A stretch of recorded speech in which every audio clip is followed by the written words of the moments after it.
Hello, and welcome to Western Civ, episode 250, Rooms Full of Gold.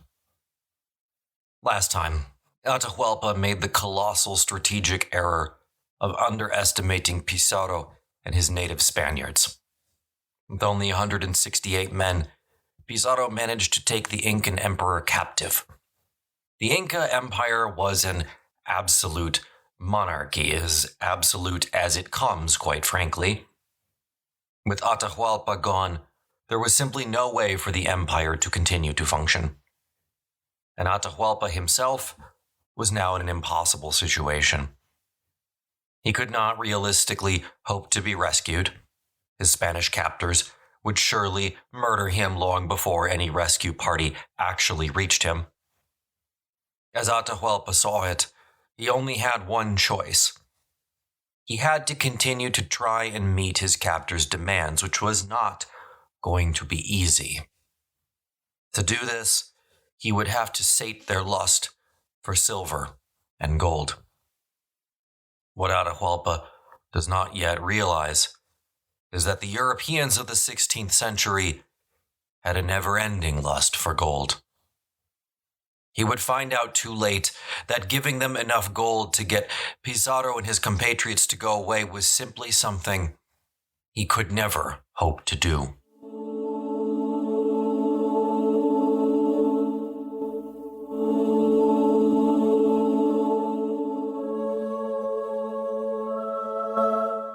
On that fateful day, as the trumpet sounded calling the Spaniards to return to the square, and the last Inca warriors were breathing their last breath, Pizarro was already busy attending to his prisoner Atahualpa, who after his capture had been taken to the Temple of the Sun at the edge of town and placed under a guard.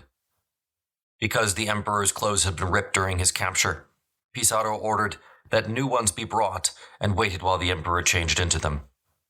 He then ordered that a meal be prepared and had Atahualpa sit down beside him as they were served. It's interesting to think about, but until they sat down next to each other, Atahualpa had never before met Pizarro. He had only first laid eyes on him from the height of his litter, as the veteran conquistador fought and slashed his way toward the emperor and then reached out and simply grabbed him. That faithful grasp, I suppose, was emblematic of their future relationship, because it was through that grasp, that clenched grip, that this illiterate, poor man from Spain, from the lower classes at least, had pulled the very top of the Inca nobility abruptly from his throne. But it's important to note that Pizarro hoped to control the Inca state through Atahualpa. If he could get the emperor to cooperate, then Pizarro believed he could paralyze the movement of the Inca armies, prevent counterattacks, and ultimately take control. But to be able to do so, he first needed to establish a relationship with his imperial hostage. The Inca emperor needed to clearly understand that Pizarro wanted absolute control and that he had absolute control. Until he got that, Pizarro would never be satisfied. Sure, he wanted gold, but he also wanted a kingdom to rule. Pizarro and the other Europeans had come to the New World hoping to create a new feudal Europe, only now with themselves at the top of the pyramid and the indigenous laborers at the bottom. Their goal, to put it quite bluntly, was to live off the Inca state like parasites.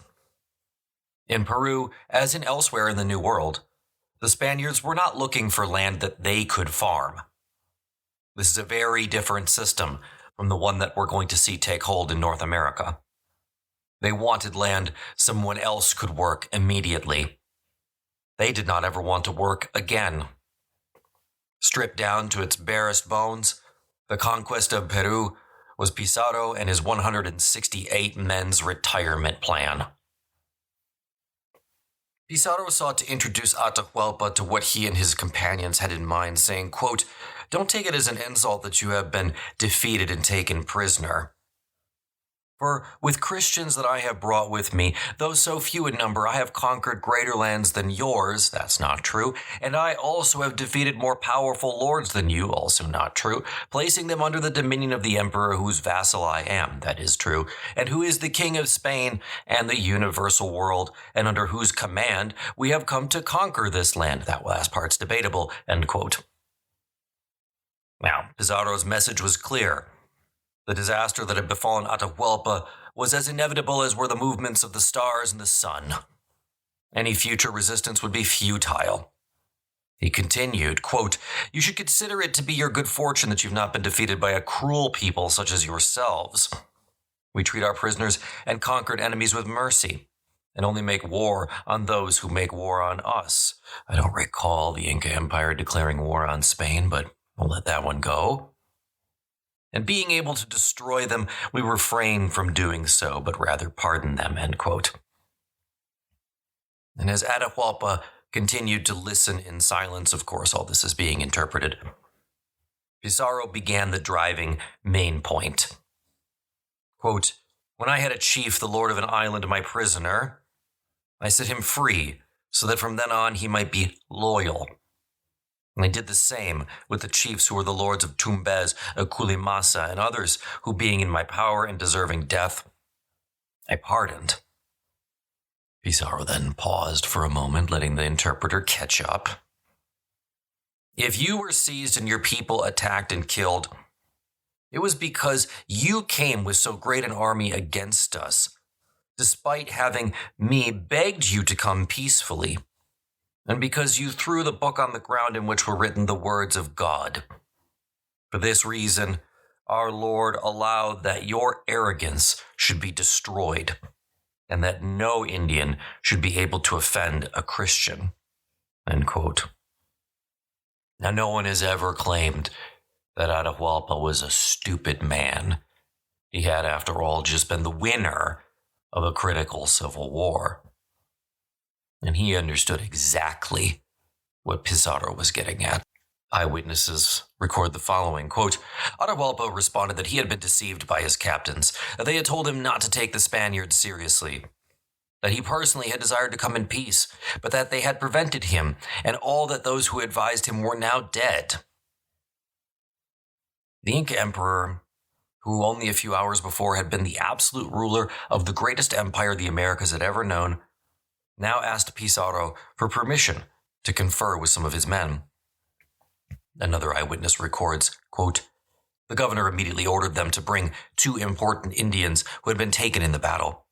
The Emperor Atahualpa asked them how many men were dead. They told him that the entire countryside was covered with them. He then sent word to the native troops who had remained not to flee but to come serve him, since he was not dead, but was being held by the Christians," end quote. After these 2 men departed, bearing the message, Pizarro quietly made the sign of the cross. Military leader, strategist, diplomat, terrorist kind of, and hostage taker, Pizarro was also a devout Christian. The 54-year-old conquistador completely believed in divine providence. He believed that God had intervened today on the side of the slashing, blood-splattered Christians on the square. The proof was in the pudding. Atahualpa had been captured, and so many had been killed by so few. The Inca emperor and his subjects were, after all, non-believers, and unless they converted, they were destined for hell. Though blood had been spilled, true, Pizarro remained convinced that in the end it would be he and his conquistadors and their bloody swords who would enter the kingdom of heaven after bringing the great mass of non-believers into the sacred fold of Christianity. Now the Spaniards could finally sleep, the first sleep that some of them had in more than 48 hours. Pizarro appointed a few to patrol the town that night. And soon the town's inhabitants, who had hidden in their houses all day, heard the metallic footsteps of the strange giant animals the bearded invaders wore, the horse hooves clacking on the deserted streets.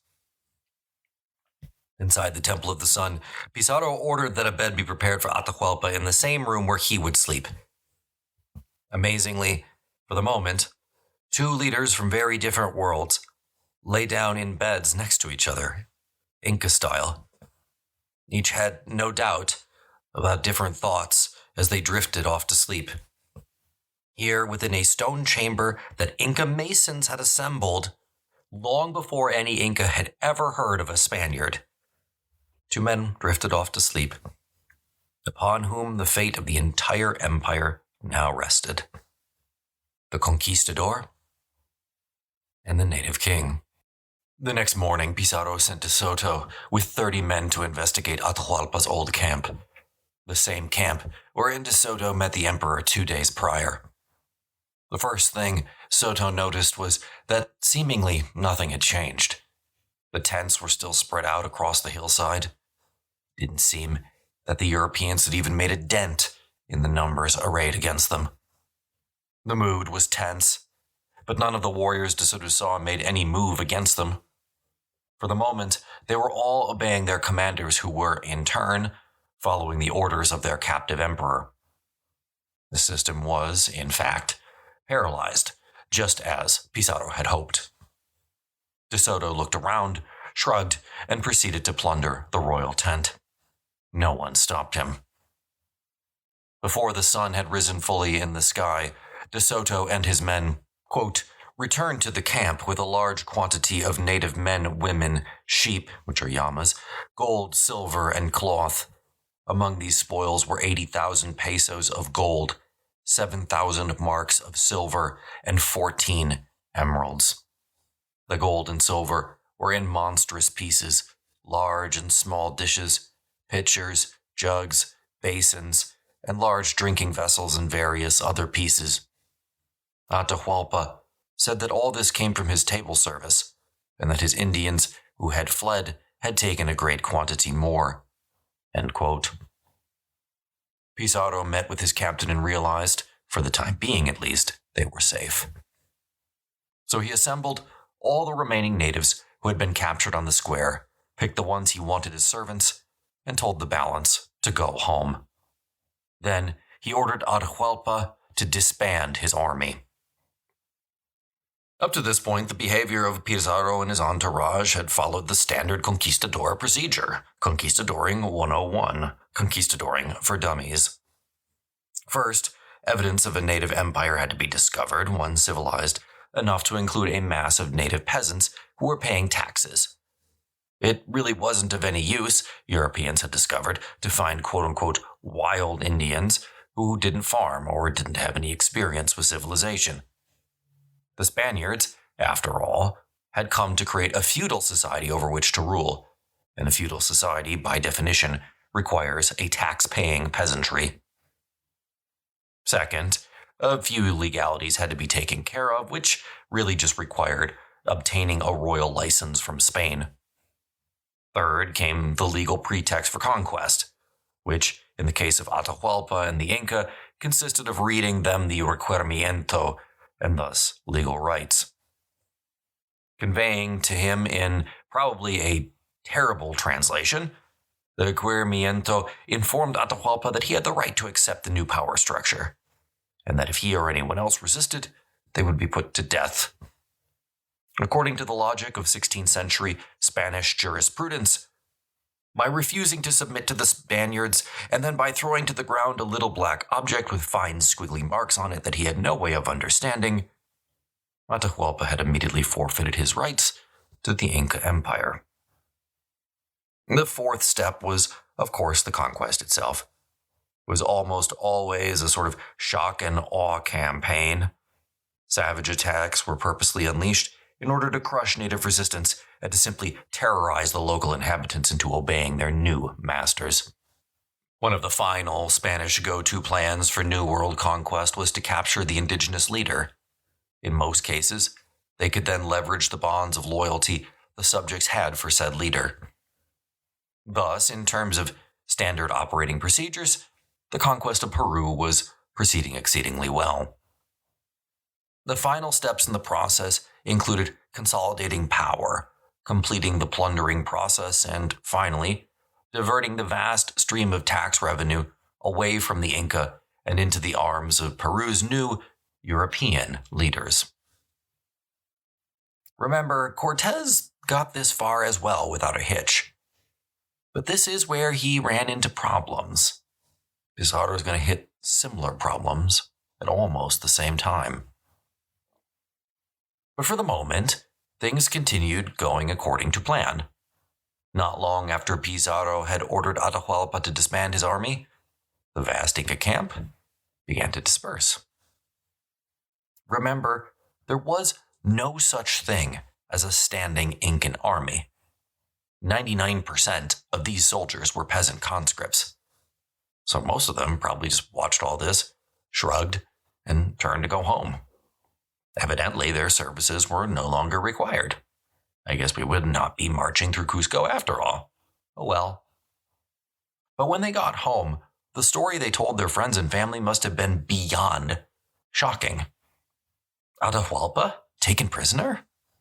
Foreigners now ruling the land? Who were they? How long were they planning on staying? What did they want? Of course, the common peasant soldier could not answer any of these questions. Neither, it turned out, could Atahualpa. As Atahualpa watched Pizarro's men marveling and shouting about the golden plates and goblets, he probably came to the inescapable conclusion that anyone in his position would have come to. These bearded foreigners were here to maraud and steal. They were barbarians, in other words. There were few of them, and they were clearly not a conquering army. Their interest was probably just in plundering all that they could. Once the foreigners had gathered all they could carry, Atahualpa no doubt reasoned, then they surely would just take their booty and leave. In fact, these foreigners, these barbarians, didn't even seem to hide what they were trying to do. They were excited about the mere idea of gold. Atahualpa probably frowned a little at their lack of sophistication, and then assumed he knew what he had to do.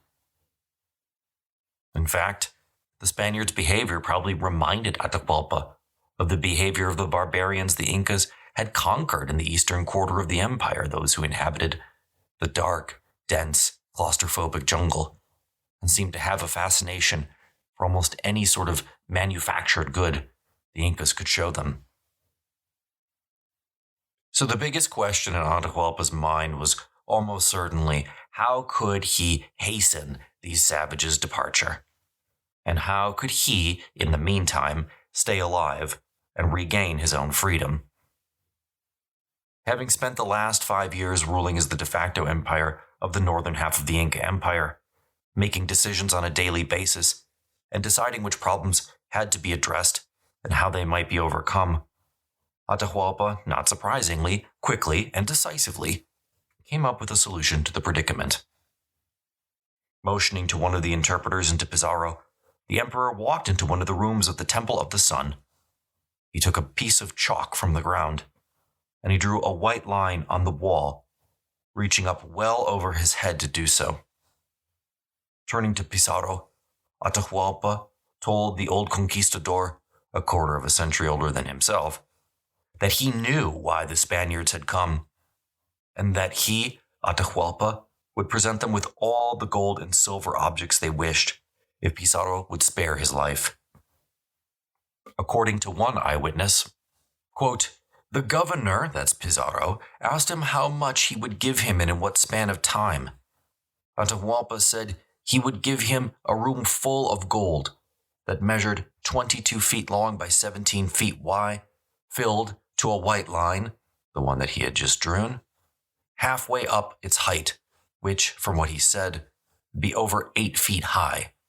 He also said that he would fill the room to this height with various pieces of gold, jars, pots, plates, and other objects that would fill the entire hut twice with silver, and that he would do all this within 12 months, end quote.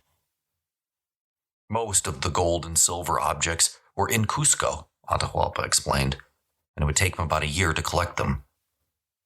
Pizarro was amazed by Atahualpa's sudden offer. In all of his 30 years in the West Indies, he'd never heard of a native chief who had made such a proposition. Clearly, a room full of gold would make this latest expedition an instant and dramatic financial success. And if such a quantity of gold were so easy to produce, then clearly Pizarro had found a veritable gold mine. But was Atahualpa telling the truth? Or was he simply stalling for time? He had disbanded his army, but he still commanded, technically, armies numbering perhaps 100,000 men spread out across the empire. Perhaps if Atahualpa played for time, perhaps if he could just stay alive, then he might be able to get himself into a better position when he could use that military force. And it's worth noting, Pizarro really didn't understand the vast dimensions of the empire he had invaded. One that enclosed probably about 3 times the landmass of modern Spain and was twice its population. If Atahualpa's offer, however, provided strong evidence that the empire must be vast, the emperor's next answer confirmed it. Pizarro asked him, "Well, how long will it take your messengers to get to the city of Cusco?" Pizarro asked, and then he watched Atahualpa's expression intently as the translator converted Spanish into the Inca language. Quote, Atahualpa replied that when he needed a message delivered in a hurry, that the messengers run in relays from village to village, and that the message arrives in Cusco in 5 days. But if the men who start with the message go the whole way, though they be swift men, they will take 15 days. End quote. Upon further questioning, Atahualpa explained that Cusco lay at the midpoint of his empire. Couriers running in relays from sunup to sundown would still take 20 to 40 days to cover the length of his kingdom. For the first time, Pizarro might have begun to wrap his mind around just what a massive empire this was. To put it into perspective, Spain, from east to west, is about 670 miles. From north to south, the Inca Empire was over 2,500 miles long, about 4 times the length of Spain. Shelving the sheer size of the empire for a moment, Pizarro ordered some of the notaries with the expedition to draw up the terms of Atahualpa's offer. Of course, there is a certain irony in this, given that neither man, Pizarro or Atahualpa, could read Spanish. For the illiterate Pizarro, it might as well have been written in Chinese characters. But early modern Spain was becoming increasingly litigious, so it seemed like the smart move. Not that Pizarro ever intended to carry through with his end of the bargain. Atahualpa was never going to be a free man again. Look, if the emperor could provide these rooms full of gold and silver, well, great, we'll get that in writing. He might be worth keeping alive a bit longer then. But Pizarro would waste no time murdering the Incan emperor as soon as he was no longer of use. For his part, the great tragedy of Atahualpa's story is that he never grasped, until it was too late, the Spaniards' real intentions. They didn't want his golden goblets or statues because they were shiny. They did not want them because of some level of prestige the mere possession of them might bring in a tribal society. No, they wanted them because, in one of those too-good-to-be-true coincidences, it turned out that the precious metals coveted by one society, in this case the Inca, were also by another, in this case the Europeans. Back in Europe, a pound of gold could be exchanged for 120 ducats, no questions asked. Moreover, Atahualpa badly misinterpreted a Spanish desire for gold as something temporary, something that could be sated. To get an idea of what 120 ducats was worth, The average salary of a Spanish sailor in the 1530s, who, I should note, risked his life at sea, was 50 or 60 ducats per year, about half a pound of gold. With 4 pounds of gold, one could buy an entire caravel ship in Spain. 10 pounds of gold could be converted into 1,200 ducats, the equivalent of 20 back-breaking years of labor at sea, if you lived that long. It was no wonder, then, the Spaniards' eyes widened so much when De Soto and his men returned with their loot of gold and silver goblets, plates, and statues. After all, if this is what Atahualpa possessed in his camp, can you imagine what else must be out there? Now, on the other hand, if we're talking in terms of value, the Inca Empire never adopted a monetary system. Gold was the color of the sun. That is why the Inca valued it. It was never an item of exchange. Silver was the color of the moon, and likewise venerated. These metals were religious in nature. Using them to buy something would have been utterly absurd for the Inca. Making another blunder, Atahualpa issued an order. Send all available gold and silver objects to him in Cajamarca.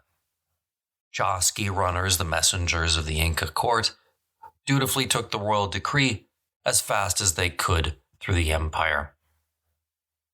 Simultaneously, Pizarro sent his own order back to the 80 or so men that he had left at San Miguel, the town he had intended to establish on the coast. He told them to send word of their victory to Panama and to request reinforcements ASAP. Pizarro was quickly realizing that he needed a significantly larger force to conquer such a large and populous empire. He also realized the force he had was woefully inadequate for the job. He needed more men, and he needed them now. Weeks passed, but eventually a slow trickle of gold and silver objects began showing up in Cajamarca. One Spanish notary wrote, quote, "And thus on some days 20,000 and others 30,000, 50 or 60,000 pesos de oro, gold, would arrive, in the form of large pitchers and jars, of from 2 or 3 arrobas, 50 to 75 pounds, in size, and large silver pitchers and jars, and many other vessels. The governor ordered all of it to be placed in a building where Atahualpa had his guards. To keep it more safely, the governor, Pizarro, placed Christians to guard it day and night, and as it was being placed in the building, all of it was counted, so that there would be no fraud." End quote. The Spaniards carefully weighed each object. Remember, King Charles is entitled to his royal fifth, so getting the weight right was a matter of huge importance.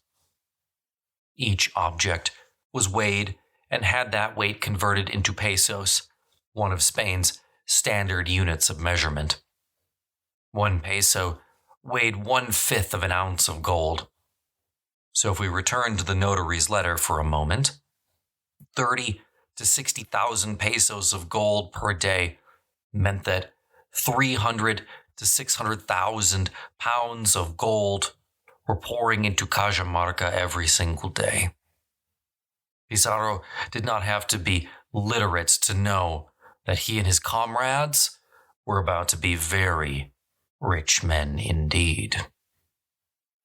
Atahualpa gave the green light to all of this in the forlorn hope that Pizarro might one day let him go. He hoped his kindness and generosity would be repaid. The emperor, however, was not nearly magnanimous with his own brother. Huáscar, he was still around at this point. Atahualpa considered his captured brother to be his only competitor for the throne.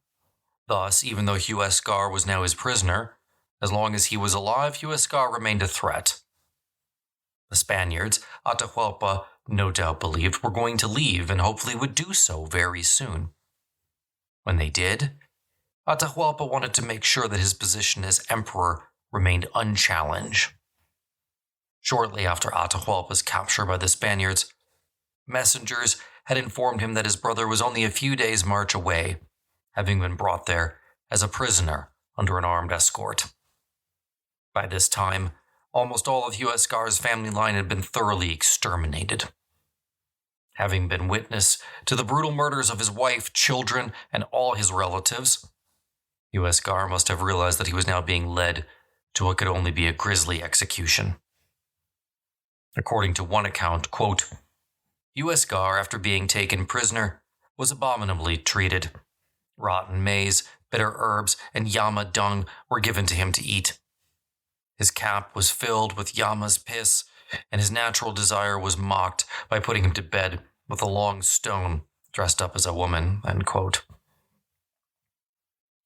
Through his interpreters, Pizarro also learned of the impending arrival of the rival Inca emperor and looked forward to having him too in captivity. The only other real claimant to the Inca throne, Huascar in captivity, would mean that he has two Inca emperors under his control, thus increasing his power over the central and southern portions of the empire. Atahualpa had begun his struggle while initially controlling only about 10% of the Inca Empire in what is now northern Ecuador, while Huascar had begun controlling the other 90%. During those 5 years of the Civil War, the percentages had changed, until by the end, Huascar's control was 0. Unbeknownst to Pizarro, Atahualpa had sent secret messengers to intercept his brother's escort. About 200 miles south of Cajamarca, Inca soldiers murdered Huascar and tossed his body into a river. Rather than release his brother and ask him to help organize a national resistance against the bearded invaders, Atahualpa instead allowed traditional dynastic politics to take precedence. Ironically, a captive Inca emperor had decided it was more important to protect his throne from his brother than it was to protect that same throne from this group of foreign invaders. Confident that the Spaniards would soon leave, Atahualpa apparently believed that now that his brother was dead, his own control of the empire was finally complete, misguided though that belief was. Pizarro, I guess surprisingly, accepted Atahualpa's explanation for Huascar's sudden death, that his brother's guards had murdered him without his orders. With only one Inca emperor left, and with that one as securely in his possession as was ever-increasing amount of gold, the important thing was that Pizarro was still able to control the empire through Atahualpa. And for now, that was still working. The different lords were responding to the orders perfectly in kind, and so I no doubt Pizarro shrugged and thought, well, oh well, one less emperor to worry about. Toward the Spaniards, Atahualpa continued to behave socially. In fact, he behaved like he was just a run-of-the-mill captive trying to get on as best he could in his situation. There were no imperial pretenses here. Among the Spaniards, Atahualpa was convivial, even cheerful. Frankly, the Spaniards might have been the only people to ever meet the real Atahualpa. As sad as that might sound, the man stripped away from all the pretenses of power. For their part, Pizarro and his men were happy to let their captive emperor live a life of luxury. He had his usual servants, etc., etc. The only difference was that Pizarro made all the major state decisions. Atahualpa had become a figurehead emperor. For a moment, everyone was happy with the status quo. Atahualpa, in fact, amazed the Spaniards, who often marveled over this supposed barbarian's display of reason and logic. One notary wrote, quote, "After he was a prisoner, the Spaniards who listened to him were astounded to find so much wisdom in a barbarian. The emperor is the wisest and most capable native who had ever been seen. He likes to learn about things we possess, to such an extent that he plays chess very well. But having this man in our power, entire land is calm." End quote. And the Spaniards couldn't help but be dazzled by Atahualpa's royal treatment, by the fact that he was waited on hand and foot by numerous beautiful women, most of whom were his concubines. Pedro Pizarro, who was only 18 years old at the time, reports, quote, "The ladies brought him his meal and placed it before him on delicate green rushes.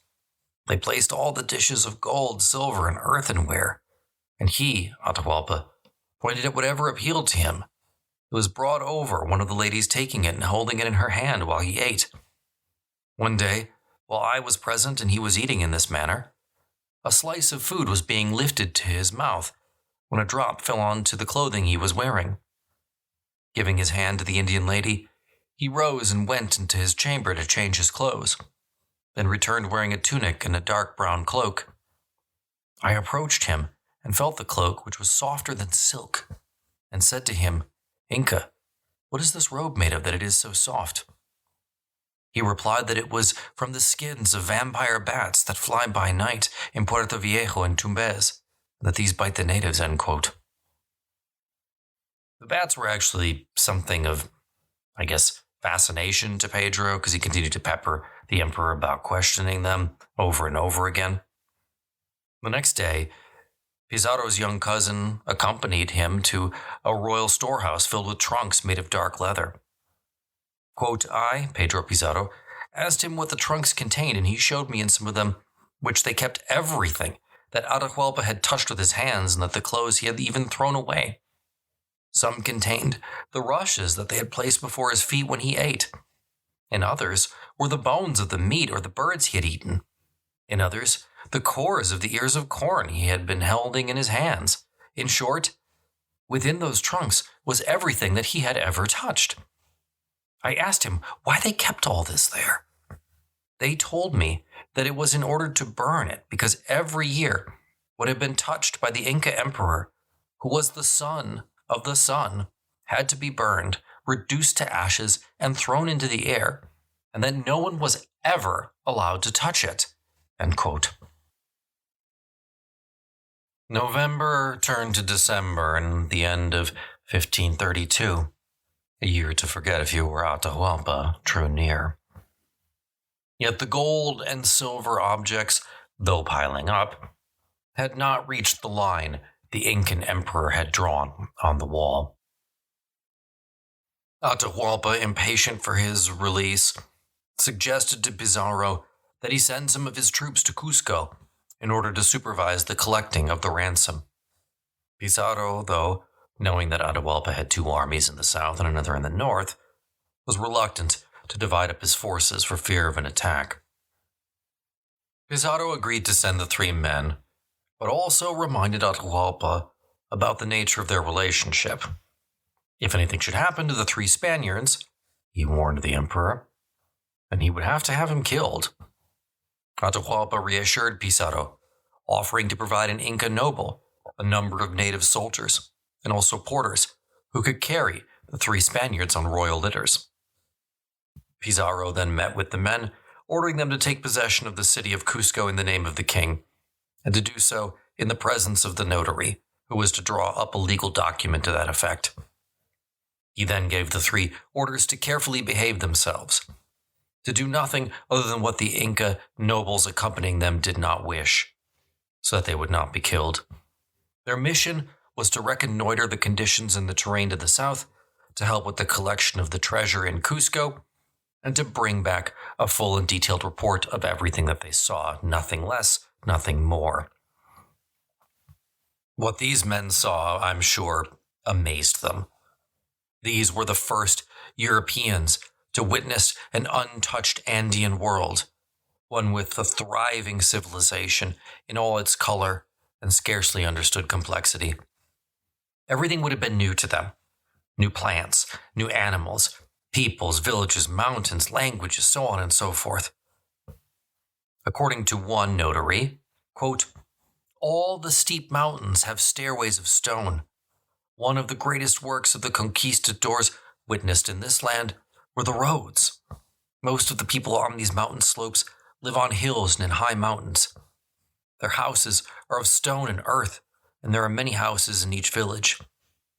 Along the road, every 4 to 7 miles, are found the houses built for the purpose of allowing the lords to rest while they were out visiting and inspecting their realm. And every 70 miles, there are important cities, capitals of the provinces, to which the smaller cities brought the tribute, which they paid with corn, clothes, and other things. All these large cities have storehouses full of things that are harvested from the land.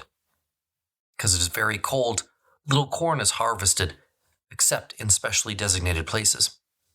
There are plenty of vegetables and roots with which the people sustain themselves.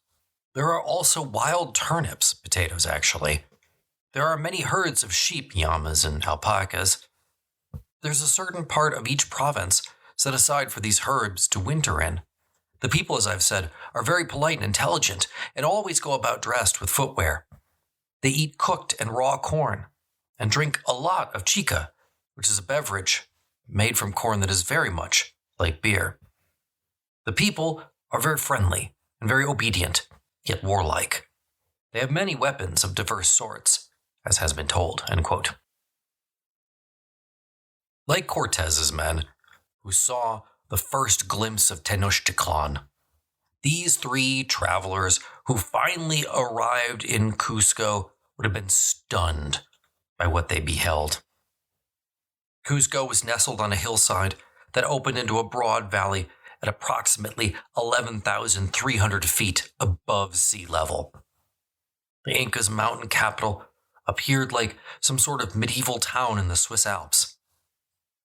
According to one, quote, "The city is the greatest and finest that has ever been seen in this realm or even in the Indies, and we can assure your majesty, Charles V, that it is so beautiful and has such fine buildings that it would even be remarkable in Spain." Writing about the different houses, here's one account, quote, "It is full of the palaces of lords. The plaza is a square, and the greater part of it is flat and paved with small stones. Around it are the 4 palaces of lords, which are the main ones in the city. They are painted and carved and are made of stone, and the best of them is the house of Huayna Capac, a former chief. The gateway there is of red, white, and multicolored marble." End quote.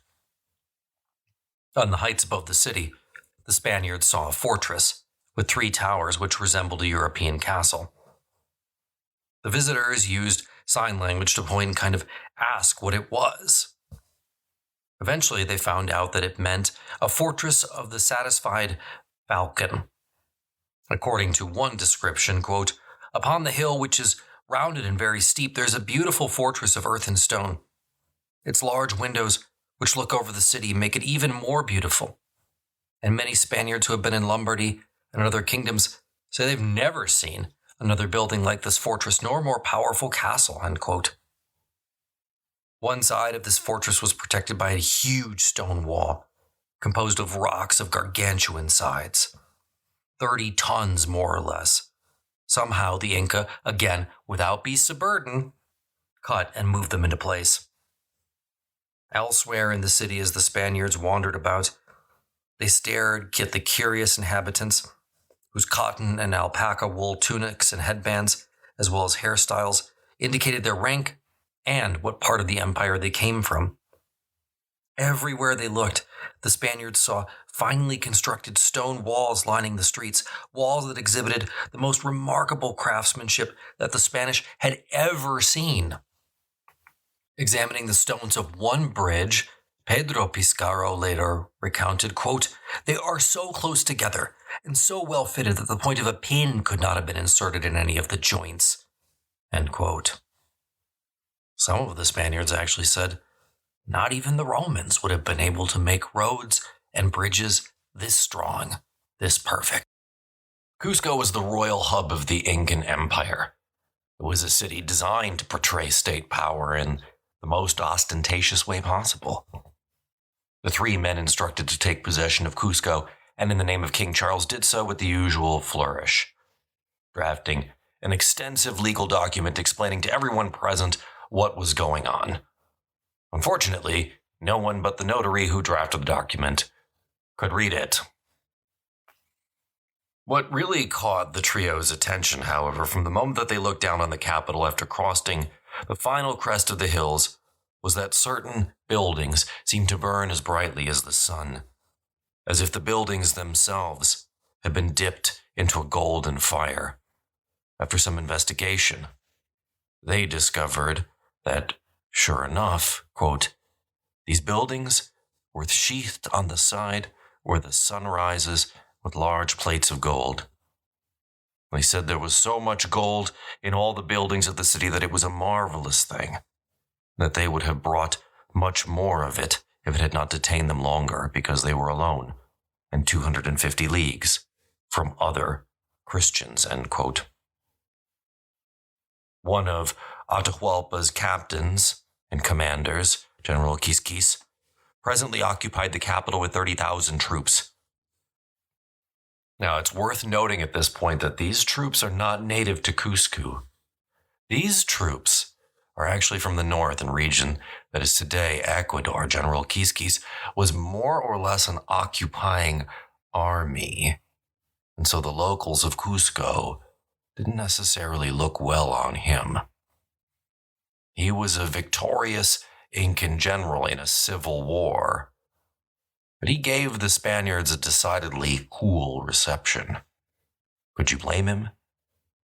Still, without a direct order from Atahualpa, there was little to nothing the veteran General Quisquis could do. The Spaniards were, to a large extent, to the natives of Cusco and to the general himself, rather unimpressive. Consider this source, quote, to our Indian eyes, the Spaniards looked as if they were shrouded like corpses. Their faces were covered with wool, leaving only the eyes visible, and the caps that they wore resembled little red pots on top of their heads. Sometimes they also decorated their heads with plumes. Their swords appeared very long, since they had to be carried with the points turned in a backward direction. They were all dressed alike, and talked together like brothers, and ate at the same table, end quote. Now, if their appearance was disturbing to some of the Inca, how they behaved, especially when they got to the Temple of the Sun, well, that left a lot wanting. Two sailors, two of the three who were along, oblivious to Inca culture and concerned only with immediate plunder, entered the Temple of the Sun in their shabby leather boots and pushed right past the stunned temple priests. They soon discovered that the temple was lined inside and out with banded sheets of gold. The notary who was along described what happened next, quote, the Christians went to the buildings and with no aid from the Indians, who refused to help, saying that it was a temple of the sun and they would die, the Christians decided to strip the ornaments away with some copper crowbars, and so they did, end quote. The Spaniards then began prying off the golden sheets, piling them up outside like scrap metal, before a group of horrified onlookers and furious priests. Eventually, on May the 13th, 1533, after an absence of nearly 3 months and a journey of about 1,200 miles, the first of these 3 Spaniards arrived back in Cajamarca, still being carried on a royal litter. The 2 Spanish left behind evidently were shepherding a vast procession of 178 loads of gold and silver. Each load carried on a type of stretcher borne by 4 native porters. In all, more than 1,000 porters labored northward, plus llamas carrying provisions. Once they had arrived back in Cajamarca, the 3 travelers found Pizarro's camp much changed. Diego de Almagro, Pizarro's one-time ally, had arrived a month earlier. Almagro had marched up into the Andes and had joined Pizarro with a force of 153 men, including 50 new horses, leaving 6 ships behind. Almagro's sudden arrival had apparently the effect of crushing Atahualpa psychologically, as ever since his capture 5 months earlier, the emperor had been waiting for the Spaniards to leave. With the sudden near doubling of Pizarro's forces and the arrival of so many fresh horses and men, the message was now as clear to him as was the information spread across the colored knots of the Inca Kipi, the message system. Watching the newly arrived Spaniards greedily looking at the room full of gold and excitedly chatting amongst themselves, Atahualpa no doubt realized that he had been played for a fool. Far from being a small party of marauders preparing to leave with their plunder, these Spaniards now appeared to be readying themselves for a full-scale invasion of his empire. Trying to confirm Pizarro's true intentions, Atahualpa and one of his chiefs asked Pizarro at one point a leading question. How are the peasants in the Inca Empire going to be divided among the Spaniards, they asked. When Pizarro said, without thinking, that every Spaniard was going to be granted a native chief, which meant that every Spaniard was going to control an entire native community, Atahualpa's plans for assuming the Inca throne were dashed upon the rocks. I think it's fitting to end today with a final quote from Pedro Pizarro, who was present and watching all this. He wrote as follows. When Almagro and these men arrived, Atahualpa became anxious and feared that he was going to die. Upon hearing Francisco Pizarro's reply that the leader of the foreign invaders intended to divide up the empire amongst his followers, Atahualpa simply uttered, "Then I shall die." As always, if you've enjoyed the show, you can check out more content and teaching resources at the website, westerncivpodcast.com. If you are interested in supporting the show for $1 a month, check out the link, patreon.com/westerncivpodcast, and you can give Western Civ 2.0 a free 7-day trial with the final link, glow.fm/westernciv.